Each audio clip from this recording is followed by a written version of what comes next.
Você acha que conhece quem dorme ao seu lado, até abrir uma caixa escondida e descobrir que a pessoa que você amava talvez nunca tenha existido. Ela morreu numa terça-feira fria, o tipo de frio que entra pelos ossos. Não havia sol, não havia som, nem mesmo o meu próprio. Eu estava no trabalho quando ligaram. A voz do outro lado da linha tremia, e bastou uma frase para o tempo parar. Sua esposa, ela não resistiu. Meu corpo afundou, minha garganta travou, tudo ficou preto. Foram dias em um estado estranho, onde as cores desapareceram, onde a casa virou uma caixa vazia com ecos de uma presença que não estava mais lá. Nossos filhos choraram no quarto, mas eu não consegui. Eu fiquei ali, sentado na poltrona dela, sentindo o cheiro dela preso nas almofadas, esperando que aquilo fosse um pesadelo, um feitiço cruel que quebraria a qualquer instante. Mas o tempo passou, e ela não voltou. Foi no terceiro dia de luto que decidi mexer em suas coisas. Não por coragem, mas por necessidade. As roupas ainda estavam no armário. O perfume sobre a penteadeira. As escovas de cabelo com fios loiros ainda grudados. E foi ali, no fundo da gaveta, mais esquecida que encontrei, uma caixa pequena, de madeira escura. Trancada, o coração disparou. Encontrei a chave escondida num dos bolsos de seu casaco favorito. Quando abri, vi um caderno antigo, de capa de couro gasta, era um diário, e na primeira página, uma caligrafia suave, conhecida, assustadoramente familiar. Se você está lendo isso, é porque eu morri. Parei ali mesmo. Minhas mãos tremiam. O ar parecia denso demais. Mas algo me forçou a continuar. O que estava ali dentro mudaria tudo o que eu pensava sobre ela, sobre mim, sobre nós. Ela começava descrevendo o casamento. Não como eu lembrava, mas como ela viveu. Nunca te amei como você me amava. Essas palavras cortaram como vidro. Mas eu tentei todos os dias. Ela falava sobre o amor de juventude, um homem que conheceu antes de mim.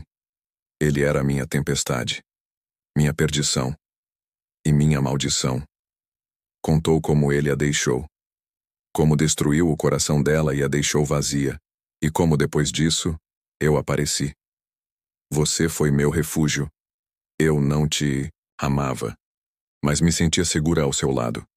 A cada frase eu morria um pouco. Tudo aquilo que vivi, tudo aquilo que lembrava com ternura, não era real para ela. Eu era um porto seguro, nada mais. Mas havia algo mais ali, algo que fazia minhas mãos suarem. Ela começou a relatar encontros estranhos, visões, pesadelos. Durante meses, sonhei com ele, com o homem que me destruiu.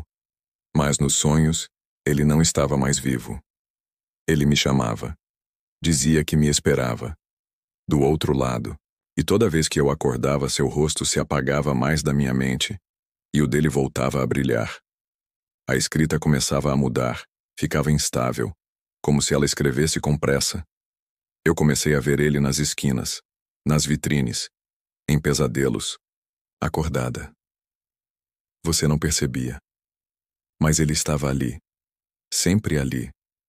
E eu comecei a ouvi-lo, sussurrando coisas no meu ouvido à noite. Comecei a sentir calafrios. As páginas seguintes descreviam uma espécie de assombração. Mas ela não chamava de fantasma, chamava de lembrança viva. Ele me chamava para voltar, para ser dele de novo. E quanto mais eu resistia, mais você se tornava invisível para mim. Ela descreveu como começou a evitar meu toque, como minha voz se tornava distante. Não era culpa sua, era minha própria condenação. E então, uma noite, eu respondi. Nessa parte o papel estava borrado, como se tivesse sido molhado por lágrimas. Eu disse a ele que estava pronta, que podia me levar, e ele sorriu. Eu vi o sorriso. Juro que vi. A partir dali algo mudou, dentro de mim. Ela começou a ter lapsos de memória, a esquecer dos filhos, a me chamar pelo nome dele. Perdi o controle. Me tornei outra. E você? Você continuava firme, forte, sem entender que eu já tinha ido embora. Parei de ler. As mãos congeladas, o coração aos saltos, mas continuei. A última página tinha uma carta, endereçada a mim. Me perdoe. Eu tentei lutar contra ele, contra o passado, contra meus demônios, mas eles me venceram. Não quero que me veja como mentirosa, mas como prisioneira de um amor que virou maldição. Eu te amei. Do meu jeito. No pouco tempo em que fui livre. Mas agora, eu finalmente estou com ele. Assinada com uma frase que me destruiu. Cuide das crianças e de si mesmo. Porque ele pode estar te observando agora. Fechei o diário. E por um instante, jurei ver um vulto no corredor. Comecei a sentir o peso do silêncio da casa. Não era mais só ausência. Era a presença de algo que não deveria estar ali. Naquela noite, não dormi. Fiquei deitado, olhos abertos, encarando o teto, esperando ouvir passos. Um sussurro, qualquer sinal. E ouvi um leve arrastar no chão do corredor. Levantei devagar, os pés nus tocando o frio do piso. As crianças dormiam. A casa estava escura, mas havia algo. Fui até o fim do corredor, e ali, a porta do quarto dela estava entreaberta. Eu jurei ter deixado trancada. Empurrei. O quarto estava igual. E ao mesmo tempo, diferente. O espelho estava embaçado, como se alguém tivesse respirado ali bem de perto. No vidro, uma frase escrita com o dedo trêmulo. Você ainda me vê? Meus olhos arderam. A garganta secou. Dei um passo para trás. O chão rangeu. E, atrás de mim, um suspiro. Virei em um salto. Nada. Corri para o quarto das crianças. Ambas dormiam profundamente. Fechei todas as portas, todas as janelas. Mas o medo já estava dentro de mim. Na manhã seguinte, tentei fingir normalidade. Levei as crianças à escola. Voltei. Sentei no sofá, olhei para o diário. E ali, havia algo novo. Uma folha solta. Com uma única frase. A história ainda não acabou. Essa folha não estava ali antes. Comecei a questionar tudo. Minha sanidade. A realidade. A morte. Mas algo me impulsionava, como se eu estivesse preso em uma narrativa que não era minha. Como se alguém, ou algo, estivesse escrevendo junto comigo. Voltei ao quarto dela, abri a gaveta onde ficava a caixa. A caixa estava vazia. Diário tinha sumido. Ouvi um barulho vindo da cozinha. Vozes. Baixas. Como murmúrios. Andei até lá. Cada passo pesando toneladas. E sobre a mesa, o diário, aberto em uma nova página. Você precisa lembrar. As palavras tremiam na página, como se escritas há segundos. Comecei a folhear. Páginas que eu não lembrava de ter lido. Relatos dela, mas agora mais obscuros. Eu vi ele com as crianças, à noite, sorrindo para elas. Ele quer algo de nós, algo além de mim. Se eu desaparecer, proteja-os. Senti um calafrio descer pela espinha. Naquela noite, dormi com as crianças. Acordei com o mais novo chorando. Disse que tinha visto a mamãe. No canto do quarto, ela sorriu para ele. Mas seus olhos estavam errados. Negros, profundos, vazios. Comecei a pesquisar, desesperadamente, diários semelhantes, histórias parecidas, e encontrei casos antigos, de mulheres que escreviam antes de morrer, que deixavam diários com relatos perturbadores. E em todos, um nome aparecia, o mesmo nome do homem que ela amou. Mas ele nunca existiu, ou melhor, sempre existiu, sob outros rostos, outras identidades, outras épocas. Ele era algo, algo que se alimentava de dor, de saudade, de amor mal resolvido, e agora Ele queria mais. Mais do que ela. Ele queria os vivos. Eu sentia. Sentia ele se aproximando. Tentei fugir. Não fisicamente, mas da ideia. Do que aquilo significava. Do que podia representar. Mas fugir de algo que vive dentro do tempo e fora dele é inútil. As noites começaram a mudar. Não apenas pela escuridão, mas pela sensação de que ela não me pertencia mais. Era como se a casa tivesse se tornado dele. O ar ficava mais denso depois das 3 da manhã.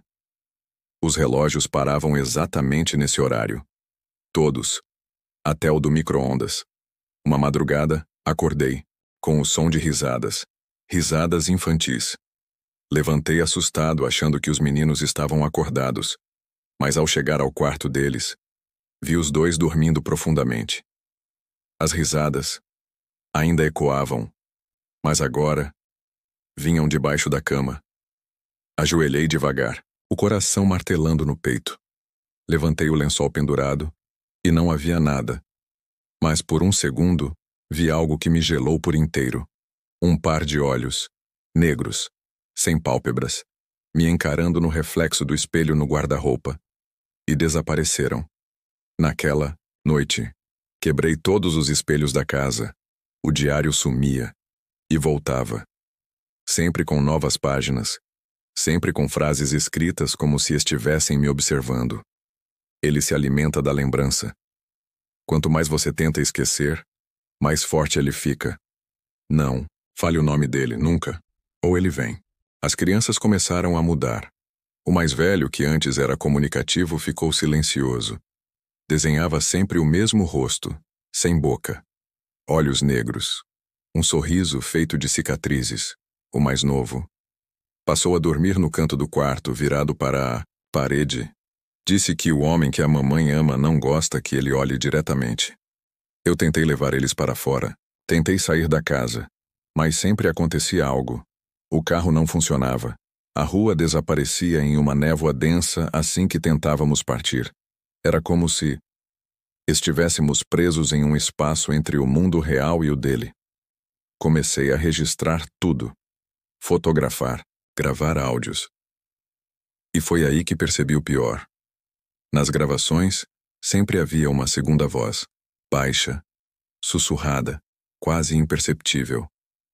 Mas ela dizia sempre a mesma coisa. Ela me pertence. E agora, você também. Não sei quanto tempo passou. Dias, semanas. Minha noção de tempo foi se esvaindo como areia entre os dedos, até que recebi algo pelo correio, um envelope. Sem remetente. Dentro, uma fotografia antiga. De uma mulher e 2 filhos. A mulher era idêntica à minha esposa. Idêntica. Atrás da foto, um bilhete. Ela já tentou antes, em outra vida, mas ele sempre volta. E então entendi. Aquilo era cíclico. Ele escolhia mulheres frágeis com corações partidos, se infiltrava em suas lembranças e deixava um rastro, uma linha de sangue e dor. Minha esposa foi só mais uma peça. E agora, eu era o próximo. Tentei fugir, não fisicamente, mas da ideia, do que aquilo significava, do que podia representar, mas fugir de algo que vive dentro do tempo e fora dele é inútil. As noites começaram a mudar, não apenas pela escuridão, mas pela sensação de que ela não me pertencia mais. Era como se a casa tivesse se tornado dele. O ar ficava mais denso depois das 3 da manhã. Os relógios paravam exatamente nesse horário. Todos. Até o do micro-ondas, uma madrugada, acordei com o som de risadas. Risadas infantis. Levantei assustado, achando que os meninos estavam acordados. Mas ao chegar ao quarto deles, vi os dois dormindo profundamente. As risadas ainda ecoavam. Mas agora, vinham debaixo da cama. Ajoelhei devagar, o coração martelando no peito. Levantei o lençol pendurado. E não havia nada. Mas por um segundo, vi algo que me gelou por inteiro. Um par de olhos, negros, sem pálpebras, me encarando no reflexo do espelho no guarda-roupa, e desapareceram. Naquela noite, quebrei todos os espelhos da casa. O diário sumia e voltava, sempre com novas páginas, sempre com frases escritas como se estivessem me observando. Ele se alimenta da lembrança. Quanto mais você tenta esquecer, mais forte ele fica. Não, fale o nome dele, nunca, ou ele vem. As crianças começaram a mudar. O mais velho, que antes era comunicativo, ficou silencioso. Desenhava sempre o mesmo rosto, sem boca, olhos negros, um sorriso feito de cicatrizes. O mais novo passou a dormir no canto do quarto virado para a parede. Disse que o homem que a mamãe ama não gosta que ele olhe diretamente. Eu tentei levar eles para fora. Tentei sair da casa. Mas sempre acontecia algo. O carro não funcionava. A rua desaparecia em uma névoa densa assim que tentávamos partir. Era como se estivéssemos presos em um espaço entre o mundo real e o dele. Comecei a registrar tudo, fotografar, gravar áudios, e foi aí que percebi o pior. Nas gravações, sempre havia uma segunda voz, baixa, sussurrada, quase imperceptível. Mas ela dizia sempre a mesma coisa. Ela me pertence. E agora, você também. Não sei quanto tempo passou. Dias, semanas. Minha noção de tempo foi se esvaindo como areia entre os dedos. Até que recebi algo pelo correio, um envelope. Sem remetente. Dentro, uma fotografia antiga. De uma mulher e 2 filhos. A mulher era idêntica à minha esposa. Idêntica. Atrás da foto, um bilhete. Ela já tentou antes, em outra vida. Mas ele sempre volta. E então entendi. Aquilo era cíclico. Ele escolhia mulheres frágeis, com corações partidos. Se infiltrava em suas lembranças. E deixava um rastro, uma linha de sangue e dor. Minha esposa foi só mais uma peça. E agora, eu era o próximo. Na noite seguinte, senti que algo estava por vir. Não um pressentimento qualquer, mas uma certeza. Como se a própria casa respirasse ao meu redor. Como se o ar se contraísse antes de um grito. As crianças dormiam. Eu fiquei na sala. Deixei todas as luzes apagadas. O diário sobre a mesa. Esperei, e então, ele veio. Não como um vulto. Não como uma sombra. Ele veio como memória viva. Primeiro, ouvi a voz dela, nítida, clara, sussurrando meu nome como fazia nos dias em que ainda me amava, ou fingia amar. Depois, senti o calor de sua pele, o toque da mão que não existia mais. Mas ali estava. Volta para mim. Ela sussurrou. Mas não era ela, era ele usando a voz dela, o cheiro dela, a dor dela. Fechei os olhos e vi tudo. Vi os momentos dela com ele, em outra vida, em outra casa, os mesmos filhos, a mesma dor, como um ciclo sem fim, um pesadelo repetido por gerações. Ela tentou fugir dele, mas ele sempre a encontrava, e sempre deixava rastros. Um diário, um aviso, um sacrifício. Ela não foi a primeira, e eu não seria o último. Voltei ao presente. Respiração ofegante. Olhei para a cadeira em frente. Ali, sentado. Ele. O rosto. Não era humano. Ou talvez fosse há muito tempo. Olhos vazios. Boca costurada. Pele cinza como papel velho. Mas os olhos... Aqueles olhos me odiavam. Com um amor doentio. Deixe-as. Disse sem mover os lábios. Me entregue as lembranças. Ele não queria corpos. Queria histórias. Queria ser lembrado. Mesmo como dor. Como luto. Eu entendi tudo ali. Se eu o esquecesse, se eu apagasse cada traço dela, ele desapareceria. Mas isso também significava perder os únicos momentos felizes que tive. Como esquecer o sorriso dela? O primeiro choro dos nossos filhos, as noites em que tudo parecia normal, ele sorriu. Sabia da escolha, sabia do peso, e então fiz o impensável. Fui até a lareira, peguei o diário Ela estava ali, toda ela, seu amor, sua dor, sua entrega. Fechei os olhos e joguei no fogo. As chamas dançaram como se gritassem. E por um segundo, ouvi o grito dele. Um grito que atravessava paredes, tempos, realidades. Ele se contorceu. Desapareceu em pedaços de sombra. A casa ficou em silêncio. Pela primeira vez, as crianças dormiram a noite toda. No dia seguinte, partimos, sem olhar para trás. Mas algo ainda me persegue. Às vezes vejo reflexos onde não há espelho. Ouço meu nome sussurrado por uma voz que não reconheço. E uma vez, só uma, encontrei uma folha solta dentro da mochila do meu filho. Com uma única frase, a história ainda não acabou. Obrigado por ficar até o final. Se você gostou, se inscreva no nosso canal, deixe o seu curte e ative o sininho de notificações para eu trazer mais histórias como essa.